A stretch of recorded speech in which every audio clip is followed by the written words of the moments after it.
শরীয়তপুরে সমাবেশ সফল করার লক্ষ্যে বিএনপির প্রস্তুতি সভা ও সমাবেশ স্থল পরিদর্শন। রুদ্রবার্তা প্রতিনিধি পাঠানো প্রতিবেদন ও ভিডিও চিত্র নিয়ে বিস্তারিত।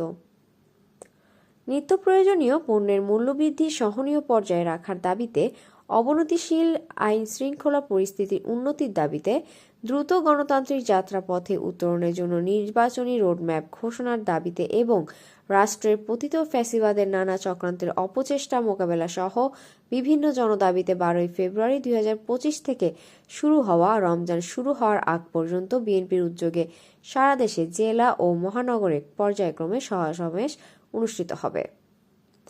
তারই ধারাবাহিকতায় শরীয়তপুর জেলা বিএনপির উদ্যোগে সমাবেশ অনুষ্ঠিত হবে। সোমবার 17 ফেব্রুয়ারি বিকাল 3টায় শরীয়তপুর পৌরসভা মাঠে উক্ত সমাবেশ অনুষ্ঠিত হবে।